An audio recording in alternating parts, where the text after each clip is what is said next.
আসসালামু আলাইকুম রহমতুল্লাহি ওয়া বারাকাতুহু।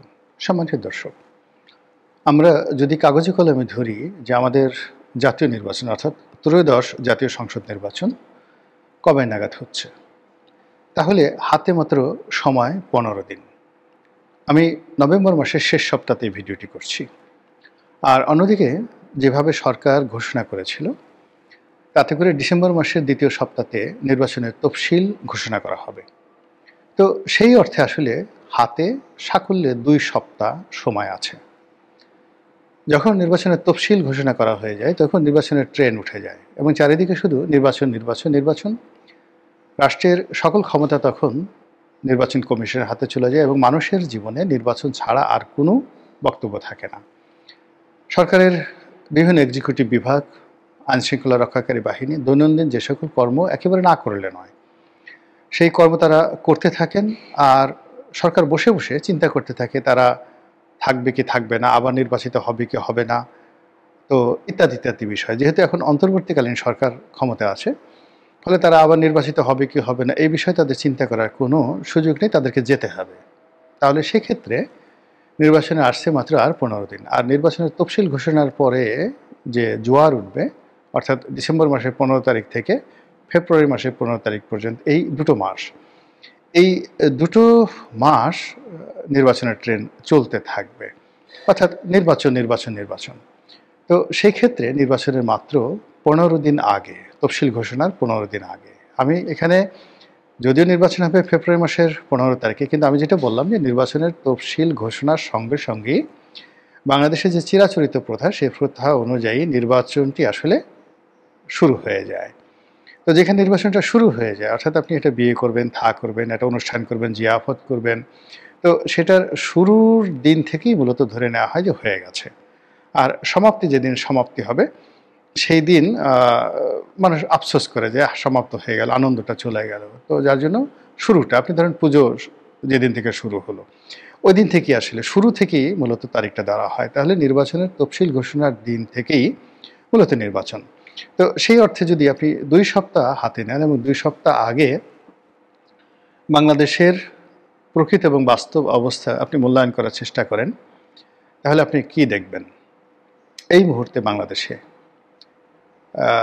যে ত্রয়োদশ জাতীয় সংসদ নির্বাচন অনুষ্ঠিত হচ্ছে, নির্বাচনে কারা কারা এমপি হবেন, কারা কারা মন্ত্রী হবেন, কে প্রধানমন্ত্রী হবেন বা কারা প্রধানমন্ত্রী হবেন, এই জিনিসগুলো মোটামুটি সেটেলড হয়ে যায় মানুষের মন এবং মননে।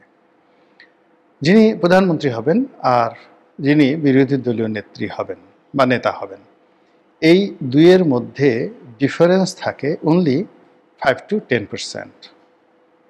যেমন শেখ হাসিনা প্রধানমন্ত্রী হবেন ৯১-তে, না খালেদা জিয়া হবেন, এই দুজনের মধ্যে জনপ্রিয়তার মাপকাঠি ছিল মাত্র 10%। নির্বাচনের পরে হয়তো 20%, 30% সেটা হয়, কিন্তু নির্বাচনের আগে ঠিক এরকম একটা পরিস্থিতি তৈরি হয়। সেই অর্থে আপনি যদি এখন প্রধানমন্ত্রীর পদে কয়েকজনকে চিন্তা করেন, জনাব তারেক রহমান, জনাব শফিকুর রহমান, মানে ডাক্তার শফিকুর রহমান, জামাতের আমির, এরপর জিএম কাদের জাতীয় পার্টি যদি নির্বাচন করতে পারে, এনসিপির জনাব নাহিদ ইসলাম, কেননা তারা তো নিজেরাই ঘোষণা দিয়ে ফেলেছেন সরকারের পক্ষ থেকে ভবিষ্যৎ প্রধানমন্ত্রী। এরপর ৩০০ আসনে যারা সিট দেবেন, প্রার্থী দেবেন, ছোট ছোট রাজনৈতিক দল, তাদের মধ্যে যদি এটা কোয়ালিশন হয়, তাহলে সেক্ষেত্রে জুনায়েদ সাকি, নুরুল হক নুরু, এমনকি জনাব তারেক রহমান মানে জনাব আম তারেক, তো তিনিও প্রধানমন্ত্রী হতে পারেন, অস্বাভাবিক কিছু নয়। তো এই যে যারা প্রধানমন্ত্রী হিসেবে আমি যাদের নাম বললাম, প্রত্যেকটা মানুষের নামে আপনি চিন্তা করেন, তারেক রহমান সাহেব, শফিকুর রহমান সাহেব, তারপর এবি পার্টির মঞ্জুর কথা চিন্তা করেন, এমনকি ব্যারিস্টার ফুয়াদের কথা চিন্তা করেন, নুরুল হক নুরুর কথা চিন্তা করেন, জুনায়েদ সাকির কথা চিন্তা করেন, তারপরে জনাব তারেক রহমান সাহেবের কথা চিন্তা করেন, আম তারেক, তারপরে শেষে আরও যে সমস্ত লোকজন আছেন, এমনকি সেই নাহিদ, তারপরে পাটোয়ারি, নাসিরউদ্দিন পাটোয়ারি, আক্তার, তাসনিম জারা, মানে তারা সবাই কিন্তু মনে মনে আমি যেটা বললাম এই কথা আপনাদের সামনে, আপনারা হয়তো অনেকে একটু মুচকি হাসতে পারেন, কিন্তু জিজ্ঞেস করে দেখেন যে আমি যে লোকগুলোর নাম বললাম তাদের বুকের উপরে একটি যন্ত্র ধরেন, স্টেথোস্কোপ, তারপরে সেই যন্ত্রের জবান খুলে দেন, দেখবেন যে আমি যে কথাগুলো বললাম তারা সবাই প্রধানমন্ত্রী হতে চান। শরমে বলেন না, মরমে বলেন না, কিন্তু তারা হতে চান। এটা অস্বাভাবিক কিছু নয়। আমিও প্রধানমন্ত্রী হতে চাই, আপনিও প্রধানমন্ত্রী হতে চান। আমাদের সেটা সুযোগ হচ্ছে না, আমাদের সামর্থ্য নেই, কিন্তু আমরা হতে চাই না, এটা কিন্তু কেউ বলবেন না। যে বলে সে মিথ্যা কথা বলে। আমাদের দেশে সবাই প্রধানমন্ত্রী হতে চায়, সবাই মন্ত্রী হতে চায়, সবাই এমপি হতে চায়, সবাই ক্ষমতাধর ব্যক্তি হতে চায়। এটা একটা স্বাভাবিক আমাদের দেশের ক্যারেক্টার বা বৈশিষ্ট্য। অন্যদিকে সরকারের মধ্যে যারা আছেন, এখন প্রধান উপদেষ্টা, তিনিও প্রধানমন্ত্রী হতে চান, তারপরে আসিফ নজরুল সাহেব হতে চান, রেজওয়ানা হতে চান, আদিলুর রহমান শুভ্র হতে চান, খলিলুর রহমান হতে চান, এমনকি প্রেস সচিব উনিও হতে চান। কিন্তু কিভাবে হবেন, কেন হবেন ইত্যাদি প্রশ্ন তারা করতে চান না। কিন্তু মনের একটা জিনিস তাদের মধ্যে সবসময় কামনা বাসনা থাকে বা তাদের চিন্তার মধ্যে থাকে, যদি সুযোগ আসতো আমি প্রধানমন্ত্রী হতাম, আমি বাংলাদেশের এই আগামী 5 বছর এই কাজগুলো করতাম। এরকম একটা একেবারে নির্লোভ নিষ্পাপ একটা চিন্তা অনেকের মধ্যে থাকে, তাদের মধ্যে থাকবে। আর যদি তাদের মধ্যে সেটা না থাকে তাহলে তারা হয় দেবতা, হয় অতি মানব, অথবা তাদের মধ্যে কোনো মানবীয় সত্তা নেই। তো যেটা বলছিলাম যে যারা যারা নিজেদেরকে প্রধানমন্ত্রী মনে করেন বা প্রধানমন্ত্রী হওয়ার দৌড়ে আছেন, আপনি একবার চিন্তা করুন তো এই 15 দিন আগে যে তারেক রহমান সাহেব থেকে শুরু করে একেবারে জুনায়েদ সাকি পর্যন্ত কারোর মধ্যে আপনি প্রধানমন্ত্রী সুলভ অ্যাটিটিউড দেখতে পান কিনা, তাদের কপালে রাষ্ট্রিকা দেখতে পান কিনা, বা আপনার কি মনে হয় যে এই মানুষগুলো প্রধানমন্ত্রী হলে অতীতে যারা প্রধানমন্ত্রী ছিলেন তাদের চেয়ে তারা ভালো করবেন এবং আপনাকে একটা বিশ্বমানের নাগরিক হিসেবে আন্তর্জাতিক অঙ্গনে তারা পরিচয় করিয়ে দিবেন? যদি আপনার মনের মধ্যে এই ধরনের চিন্তা না হয়, তাহলে ধরে নেন যারা প্রধানমন্ত্রী হবেন তারা হতে পারবেন না। আর যারা এই মানে নির্বাচনের কথা চিন্তা করছেন, এই নির্বাচন হবে না। এর কারণ হলো আপনার মানুষের হৃদয়ের মধ্যে একটা এলহাম আসতে হবে। শেখ হাসিনার পতন হবে, এরশাদের পতন হবে, আওয়ামী লীগ সরকারের পরে বিএনপি সরকার 111-এর সময় পতন হবে, মঈনুদ্দিন ফখরুদ্দিন টিকতে পারবে না, এইরকম কথাগুলো মানুষের মুখে মুখে ফিরত। আবার বাংলাদেশে একটা তৃতীয় শক্তি আসবে, চতুর্থ শক্তি আসবে, বিভিন্ন কথাবার্তা যখন আমরা বলছি বিভিন্ন সময়, সেটা কিন্তু অতীতে ঘটে গেছে।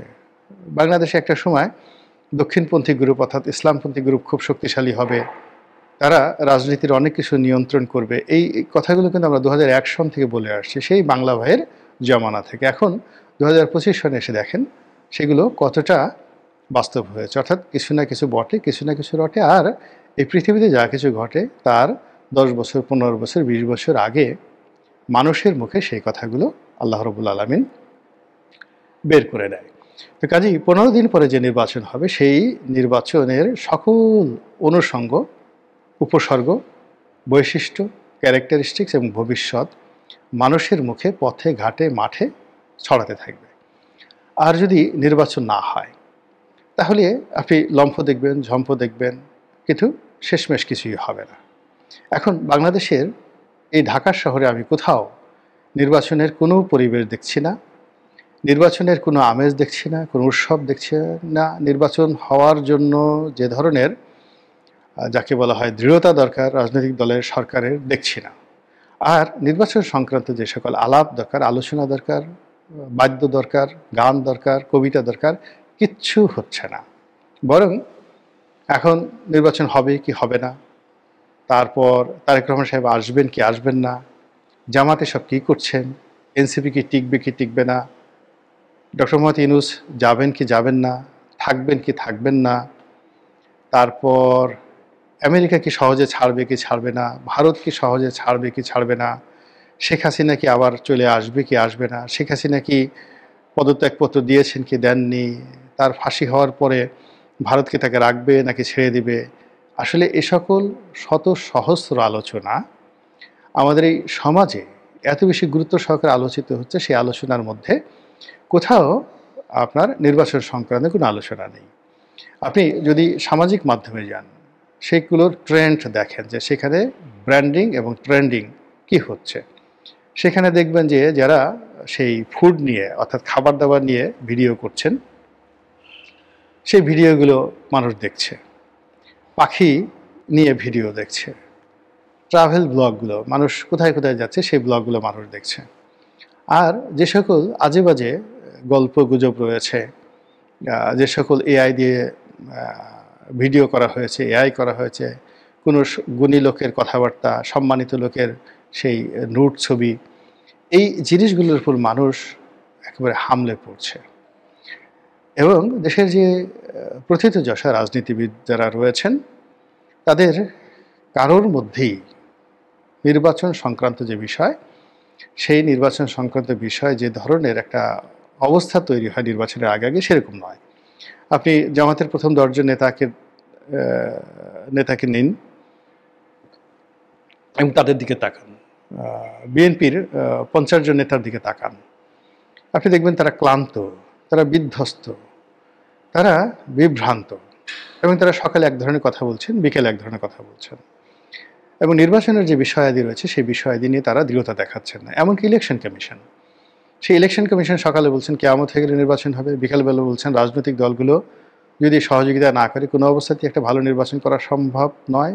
আর অর্থাৎ নির্বাচন কমিশন, তারা কিছুই করতে পারবে না যদি সকল রাজনৈতিক দলগুলো সংঘবদ্ধভাবে তাকে সাহায্য এবং সহযোগিতা না করে। তো নির্বাচনের মাত্র 15 দিন আগে যদি এইরকম একটা পরিবেশ হয়, এরকম একটা পরিস্থিতি তৈরি হয়, এরকম একটা আবহাওয়া তৈরি হয়, সেক্ষেত্রে আপনি যদি ধরে নেন যে নির্বাচন হবে, সেটি আপনার নিজের প্রতি একটা জুলুম।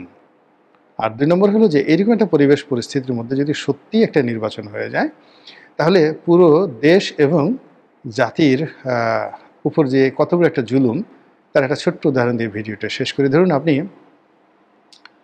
যুদ্ধের ময়দানে আছেন, প্রায় 14 মাস ধরে।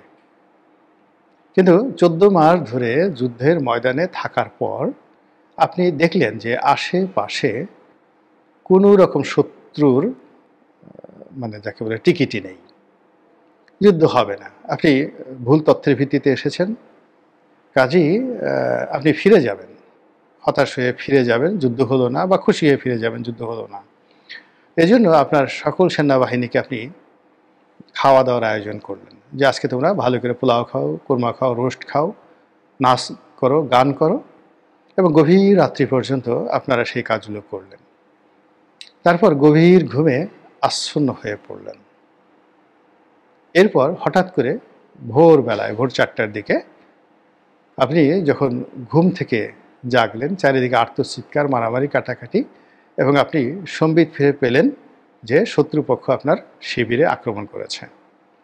তখন আপনার অবস্থা, আপনার সৈন্যবাহিনীর অবস্থা কি হবে, প্রস্তুতি ছাড়া কি হবে, এটা আপনার ভাবতে হবে না। এরকম অসংখ্য ঘটনা অতীতে ঘটেছে, এবং তার দায়ভার পুরো সৈন্যবাহিনীকে, রাজাকে, সেনাপতিকে বহন করতে হয়েছে, এবং অনেক রাজ্য, রাষ্ট্র, সাম্রাজ্য একেবারে মাটির সঙ্গে মিশে গেছে ঠিক এইরকম ঘটনায়। তো আমাদের দেশে একই অবস্থা। নির্বাচনের প্রস্তুতি ছাড়া, মাঠ গরম ছাড়া, ভালো প্রার্থী ছাড়া, মানসিক প্রস্তুতি ছাড়া যদি হঠাৎ করে অল অন এ সার্টেন একেবারে 24 ঘন্টার নোটিশে নির্বাচন হয়ে যেতে পারে, ফলাফল তৈরি করা যেতে পারে, ফলাফল ঘোষণা করা হতে পারে, কাউকে প্রধানমন্ত্রী বানানো হতে পারে, কাউকে বিরোধী দলীয় নেত্রী বানানো হতে পারে, কিন্তু সেটা যে দায়, এটা কত নির্মম এবং নিষ্ঠুর হতে পারে, আমি আল্লাহর কাছে প্রার্থনা করি যে ওই নির্মম এবং নিষ্ঠুর অভিজ্ঞতা যেন বাঙালি জাতির না হয়। আসসালামু আলাইকুম রহমতুল্লাহি ওয়া বারাকাতুহু।